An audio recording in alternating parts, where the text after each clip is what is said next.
Alors, nous sommes dans les jardins de Volpaia, chez la propriétaire, avec sa fille, propriétaire Giovanella et Frederica, c'est ça, c'est bien? C'est bien. C'est ça, oui. Mm. Alors, racontez-nous un peu votre histoire comme propriétaire de ce beau domaine, de ce magnifique domaine en Toscane. Donc, c'est mon père qui a acheté en 1966 comme réserve de chasse. Il pensait pas qu'il aurait devenu un grand agriculteur, mais les vins étaient déjà produits là, et donc on a suivi et a moderné tous les caves et les vignobles, et s'est concentré beaucoup sur les Sangiovese. Depuis 12 ans, on est organique, et je crois que les enfants, ça veut dire ma fille, a poussé beaucoup du côté de l'organique. Tous les jeunes sont très concentrés sur ça, et je trouve que c'est une très bonne idée. Et donc, on produit de cette façon depuis longtemps, et on produit plutôt de vin rouge. Et on a 50 hectares de vignobles, et on produit quelque chose comme 5 étiquettes. C'est là, c'est Ça, c'est le vin qui est représenté au Québec. En Exactement. fait, que votre fille en fait, qui s'occupe du marketing, c'est ça? Si. Hein, Frédérica, vous Si, s'occupez du mon marketing. français, Non, non, mais ça va. Vous pouvez... c'est pas bon. Alors, c'est ça, ce vin-là est représenté au Québec. Oui. Alors, c'est quoi? Racontez-nous ce vin, décrivez ce vin. Alors là, c'est du Sangiovese en pureté, c'est notre Chianti Classico Réserve.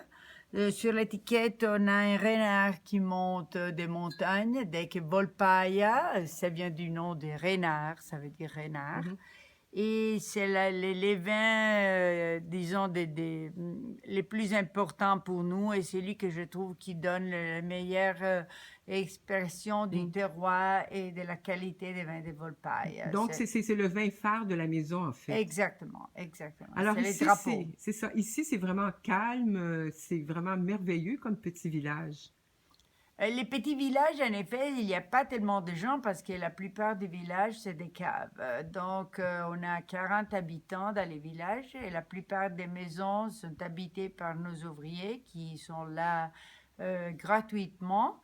Et les autres habitations, les autres petits palais, plutôt que petits endroits, sont transformés en caves. Plutôt que transformés, reconvertis, ils étaient déjà des caves, mais avec beaucoup plus d'amélioration et modernité. Mais les gens sont bienvenus ici, ils peuvent visiter, déguster, même séjourner, je crois, à Volpaia. Sans doute, on donne des dégustations tous les jours, on fait des cours de cuisine, on peut dîner, déjeuner. Il y a un joli petit restaurant qui s'appelle Osteria Volpaia, avec un très jeune chef de 26 ans qui fait une cuisine vraiment exceptionnelle. Alors, Federica sera au Québec, à Montréal, pour Montréal Passion Vin, je crois, au mois de... C'est octobre, novembre? C'est à la fin d'octobre.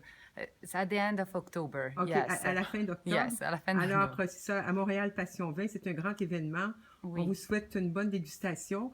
Et puis vous, ben, Giovanella, on vous attend au Québec aussi bientôt. J'espère bien de pouvoir arriver au Québec aussi. J'y étais déjà il y a des années, avant que ma fille puisse commencer à s'intéresser de la cave directement. Alors, arrivederci, au plaisir de vous revoir. Au revoir, et Merci. j'espère de vous rencontrer bientôt. Merci.